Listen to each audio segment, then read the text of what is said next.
Hello everybody and welcome back to another video for the day. We are heading back into r/AmITheDevil, and if you guys would love to be absolutely amazing, show your support and see more videos like this one in the near future, be sure to hit that like button, leave a comment down below to start up them wholesome internet discussions, and if you guys have not already, subscribe to the channel and turn on them notifications. Also, if you guys would like to save 10% on your next order of gamer subs, use code Tommy at checkout or click the link down below. It'll automatically apply the discount to the transaction, and it helps support the channel. Thank you. Am I the a-hole for helping my daughter-in-law clean her studio space? I'm new to the site, so I hope you guys will go easy on me here. I'm in a situation where I'm not certain if I'm right, but I do know that my heart was in the right place. I'm living with my son and his wife temporarily to help them around the house. They have young kids and work long hours, so they let things fall by the wayside. You may see a sink full of dishes or laundry pile up, but it's never too bad. One room in their home has always been exceptionally messy. My daughter-in-law's art studio / office space. It is a tiny room in the back of their house. I wish I could post a picture of it. Paint everywhere, floor to ceiling. She used to have these beautiful colored walls, but now there is just paint everywhere. She has brushes and dirty paint water everywhere. She has paintings in various stages hanging all over the place. Her art supplies are just in different piles all over the room. She has giant piles of books that are often strewn about. The floor is dusted with pencil shavings, crayon wrappers, etc. It is nerve-wracking. She even allows the kids to draw on the walls of the room. They do big canvas projects on the floor. She allows them to paint with dangerous oil paints. I have always wanted to tackle that room and organize it so that it is a pleasant place for she and the kids to be in. So I did. I organized all of the art supplies, swept the floors, got some of the kids' scribbles off the walls, organized the books into categories and neat piles. It took me nearly 4 hours, but I was happy with it. I even ordered non-toxic paints and some regular crayons for the children. Evening comes around, and I'm excited to show her the room. She will be off of work for a couple of days, so I'm thinking that she will really have a great time enjoying it. She gets home, and when she saw her office, she was actually angry. She started yelling, "What did you do?" and complaining about me cleaning the place. I told her that she needed to calm down. The room was filthy. She proceeded to scream obscenities to me and walk away from me, telling me not to touch her shit. I'm watching her children and picking up after them free of charge. I do not deserve to be talking to that way. I posted on Facebook with a before and after of the room. Won't post here for privacy. I just wanted to let out my feelings of the situation and get some consolation from my friends. She ended up going on a rant in the comments and starting up an argument, and a lot of drama. I was surprised to see that some of my friends were actually on her side, even when I mentioned that the children were playing around in that filth. I would like more of a perspective on the situation, so I'm asking here if I'm an a-hole for cleaning up the room. So this room, which you very much knew was a paint studio, was where your daughter went to go and work, and sometimes people happen to have those kind of studios for, I don't know, making a living or something of the sort. So going in there and disrupting what was most likely things put in places where they would easily be able to remember where they are, for the sake of letting the kids go in and play, doesn't exactly sound like you made a good choice. And yes, while you did happen to have stated that they do happen to go in there from time to time, it's very much not something that seems like they're allowed to do whenever they want. Most likely, it's only in situations where they're closely observed to not actually get into anything that could be bad, or destroy anything relating to her work. But no, for you, for some reason, you saw this as just some kind of recreational room that could have used some sprucing up to do. It was in the back of the house and it wasn't exactly something that was out in the open available to everybody. And for some reason, you really wanted to go in and clean it. It just makes me kind of feel like you don't really value your daughter's studio and the work that she does. Am I the a-hole for telling my daughter I don't owe her anything, that she needs to learn to be respectful? It may sound harsh if you don't have context. I, 39M, have custody of my daughter, Rose, 9F, for only a portion of one time. I pick her up every other Friday after school and drop her off at school the next Monday. My ex-wife has her the majority of the time. I want to say that Rose has been diagnosed with ADHD. Being a parent with a disabled child is so much harder than having a normal child is. I've made many sacrifices for Rose. I still have to monitor her as if she is 5, and have to make sure that she doesn't watch TV unless her homework is done. She also is a bad listener, and I have to have extreme patience when dealing with her. I also have to split costs with my ex to pay for a math tutor for Rose because she rarely focuses in class. Last week, I had to pick her up and take her to the grocery store because we needed dinner supplies. I was listing off the dinner ingredients and couldn't remember one. Rose suggested the one that I forgot, and I told her that that was it. She puffed out her chest and said, "No need to thank me," in a very arrogant way. We were at a red light, so I turned to her and sternly asked, "Rose, what did you say?" She mumbled out, "Never mind." I firmly explained to her that is extremely inconsiderate and disrespectful. I don't owe you anything. I don't have to do half of the stuff that I do for you. So you need to really think about the way that you talk to me and be grateful. Rose, rather insincerely, mumbled out, "Sorry," and was quiet for the rest of the time. She sat in the back seat even when I offered for her to sit in the front again. I even offered her ice cream, but she said no, and she would refuse to look at me. We got home, and she did her work, a reading project that she was supposed to finish in class that day, without me having to monitor her, but then didn't want to watch a movie with me. She was really quiet for the entire weekend. My ex blew up my phone on Tuesday, saying that she knows what you told Rose, and that I'm a horrible father. My ex is honestly the reason that Rose acts entitled and still has meltdowns. What am I supposed to do? Stop disciplining Rose because she has a tantrum? As I said, I make many sacrifices to help Rose. I drive Rose to and from school so that she doesn't have to walk 3 miles. I buy her toys and other things, and just last month I agreed to babysit Rose for 3 days when X's mother was in the hospital. My father was barely in my life. He wouldn't buy me things and would make me walk home. Rose isn't a baby anymore. She is old enough that she needs to learn to be grateful when people do things for her, because they don't have to, and her attitude won't work in the real world. I could have been gentler, but sometimes showing tough love is necessary to correct bad behavior when coddling won't fix it. Am I the a-hole? Edit 1. First off, I've read the comments, so you don't need to keep blowing up my DMs calling me a redacted. Second, you people saying I don't love Rose and should just give up custody are dead wrong. It's because I love her and want her to succeed in life that I set boundaries and correct her behavior. We still do plenty of good things together and even watch an hour of TV together every night that she's at my house. So let me see if I got this straight.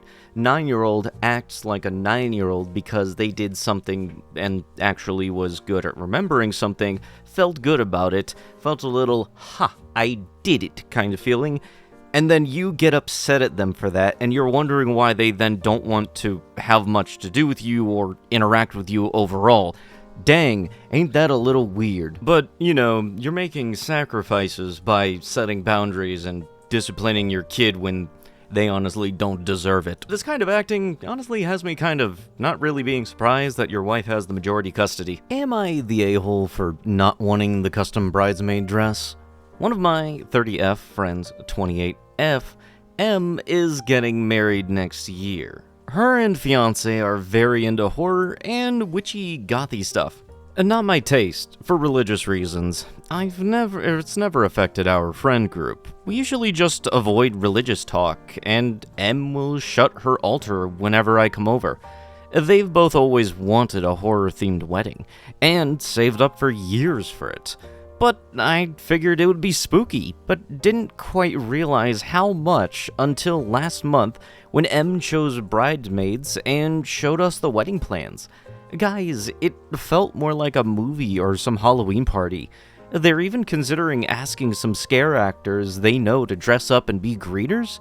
Joke headwear might be fun, but it's a lot to have a machete-wielding maniac greeting wedding guests, right? Anyways, the source of this post, Em finally showed the bridesmaid's dress design. And now to her credit, she has made adjustments before, switching from something revealing based on a character named Tiffany Valentine on request. The problem is, the new one is basically a full gothic bride. Black lace, skirt slit, dramatic sleeves, corsetting with bone details, a faux bird skull accessories, short choppy veil, and red blood splatter beading that matches her dress. It's not as bad, but it still is a bit much and suggestive and just not wedding appropriate. It's like a prop. A wedding is the joining of two souls pledging to build a new family. It's pure, lovely, and not really a time to look like Party City. Imagine your kids looking at your wedding photos and it's that. I don't like to judge, but I just couldn't handle being seen like this. I asked Em if I could wear something else in the same color. She thought I was worried about the price, and assured me that she and fiancé would be paying. I said it wasn't that. I just wasn't comfortable dressing like this, and while I wanted to respect that it's her wedding, I also had to keep my morals. I thought she would be understanding since she's adjusted before. The whole veil thing was specifically for our friend who joined last minute, but wears a hijab and so couldn't do the specific hairstyle that Em wanted. But Em said that she didn't want an outlier and didn't want a drastic design change. Said that she respected my choice and hoped that I'd still come as a guest. I'll be honest, I got a little angry.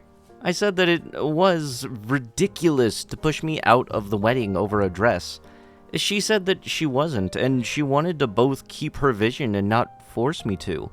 I said being left out was embarrassing, and Em said that she knows what I wanted her to do. I said if she really valued a dress over our relationship, then that was on her, but that I likely wouldn't attend at all before leaving. We haven't spoken since. Our friend group is mostly staying out of it, but someone told me I overreacted and hurt Em by making her dream day about me. I feel like it should be a no-brainer for you bridesmaids to be comfortable, especially with the actual wedding date so far out. I feel like I'm going crazy. Am I the a-hole, or is it reasonable to not want a dress that doesn't fit with my values? Really missing the main part of how you're trying to get somebody to change the whole theme of their wedding because you don't like it. I don't really know how you're not understanding where you're wrong on this. Like, it really just seems stupid. It's not even your event. If you don't like the theme of the event, first off, you're not obligated to come. You can always refuse the invitation. And then just wanting to outright make it so that everybody else has to conform to you because your beliefs or something like that, it just is more ridiculous. Am I the a-hole for banning my child from playing video games? So I, 48M, have a daughter, 16F, who spends a lot of time playing video games. She's often on voice chat with other people, who she said were friends from school. I've always thought it was a bit suspicious, because my daughter has complained about not really having friends at school. I interrupted her doing schoolwork to ask her for a favor, take out the trash, when I saw a weird message pop up at the bottom of the screen. When I asked her who it was, she seemed nervous, but just brushed it off as a friend. After she left, I decided to check her computer and saw the messages was from Discord. I took a brief glance at her messages/servers, and I realized these weren't people that she knew.